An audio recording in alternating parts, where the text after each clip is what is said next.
안녕하세요. 오늘 저희가 함께 살펴볼 자료는 CIO 코리아의 기사인데요. AI 때문에 IT 채용 증가, AI와 인력에 대한 CIO와 CEO의 동상이몽이라는 제목입니다. 이게 AI가 IT 인력 시장에 미칠 영향에 대해서 최고 정보 책임자 CIO하고 또 경영진 사이의 시각 차이가 좀 크다는 그런 흥미로운 내용이에요. 그래서 이번 분석에서는 이 동상이몽, 그러니까 AI 도입을 둘러싼 기대와 현실 사이의 그 간극을 좀 깊이 파헤쳐 보려고 합니다. 왜 CIO들은 오이가 사람이 더 필요하다고 보고 경영진은 인력 감축을 기대하는 걸까요? 이 어긋난 시선, 이게 뭘 의미하는지 한번 같이 보시죠. 먼저 CIO들 입장부터 좀 알아볼까요? 딜로이트 설문조사를 보니까 IT 리더 10분 중에 7분이 생성형 AI 같은 기술에 대응하려고 오히려 인력을 늘릴 계획이라고 하던데요. 아니, 효율화를 위해서 AI를 도입하는데 왜 인력이 더 필요하다고 보는 거죠? 좀 이상한데요? 네, 그게 기사를 보면 이유가 좀 명확하게 나와요. CIO들은 AI를 통한 효율화, 이걸 제대로 하려면요. 우선 그 기반이 되는 시스템을 구축하고 또 관리할 전문 인력이 먼저 필요하다 이렇게 보고 있는 거죠. 그러니까 단기적으로는 AI 전문가 채용이 필수라는 겁니다. 아, AI를 아는 사람이 모르는 사람을 대체할 것이다. 이런 말도 있잖아요. 그것처럼 이제 AI 활용 능력이 아주 핵심 역량이 되고 있다. 이런 인식인 거죠. 당장 AI 도구를 다루고 또 기존 업무 방식을 이걸로 어떻게 바꿀지 설계할 사람이 필요하다는 좀 현실적인 판단인 셈입니다. 그렇군요. 그러니까 AI가 그냥 뚝딱 다 알아서 해주는 게 아니라 그걸 잘 쓰기 위한 준비 단계랄까? 그 과정에 사람이 꼭 필요하다는 말씀이시네요. 맞습니다. 근데 기사를 보면 CEO나 이사회 쪽 생각은 아주 다른 것 같아요. 이분들은 왜 AI를 통해서 인력 감축이나 비용 절감을 기대하는 걸까요? 네, 그렇죠. 경영진은 AI를 주로 비용 절감의 도구로 보는 경향이 좀 강하다. 이렇게 기사는 지적하고 있습니다. 그 탤런트풋의 카밀 페터라는 분이 이걸 3만 피트 상공에서 AI를 바라보는 시각이라고 표현했던데요. 3만 피트 상공이요. 네.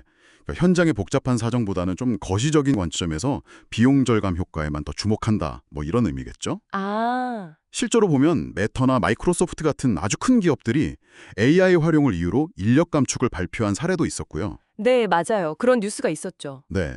아마 이런 소식들이 경영진의 기대치를 더 높이는 그런 측면도 좀 있어 보입니다. CIO는 당장 AI 전문가가 더 필요하다 이러는데 경영진은 비용 절감부터 원하고 이 시각 차이가 실제 현장에서는 어떤 어려움으로 나타나고 있을까요? 준비도 없이 성과만 기대하면 좀 문제가 생길 것 같은데요? 정확히 보셨습니다. 그 린CM의 마이클 트레자라는 분이 AI는 자판기가 아니다 이렇게 말했거든요. 아, 자판기요? 재미있는 비유네요. 네. 버튼만 누르면 뭐 커피 나오듯이 결과가 짠 나오는 게 아니라는 거죠. 제대로 된 시스템 만들고 데이터 모아서 정비하고 또 일하는 방식 자체를 바꾸는데 상당한 시간과 노력이 필요한데 많은 기업들이 이런 준비 단계를 그냥 건너뛰고 있다 이런 지적이 나옵니다. 준비 단계를 건너뛴다고요? 네, 그 내셔널 푸드그룹의 토드 루아제 CIO도 비슷한 말을 했어요. 실행에서 생산성 향상이 나온다고요.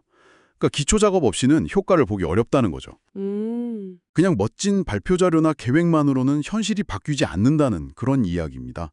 결국 CIO들은 당장 필요한 현실적인 조치들과 경영진의 그 압박 사이에서 정말 어려운 줄타기를 하고 있는 그런 상황이군요. 네, 맞습니다. 그래서 기사가 CREO들에게 정말 중요한 조언을 하고 있어요. 뭐냐면 명확하게 ROI, 그러니까 투자 대비 효과죠. 수익이 늘거나 비용이 줄어드는 게 확실히 예상되는 그런 프로젝트를 신중하게 골라야 하고 또 경영진의 기대치를 현실적으로 잘 관리해야 한다는 겁니다. 아, 기대치 관리요? 네, 그냥 막연하게 효율성이 좋아질 겁니다. 이게 아니라 구체적인 재무 지표랑 연결을 시켜야 설득력을 얻을 수 있다는 거죠.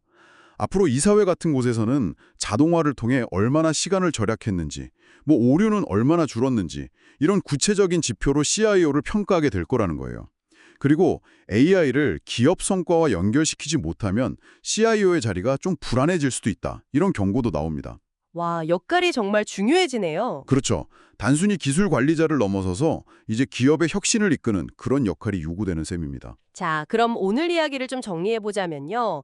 AI 도입 초기에는 이걸 다룰 전문가를 확보하느라 오히려 사람이 더 필요할 수 있지만 장기적으로는 자동화를 통해 비용을 줄이고 인력을 감축하려는 경영진의 기대와 압박이 동시에 존재한다. 이런 거군요.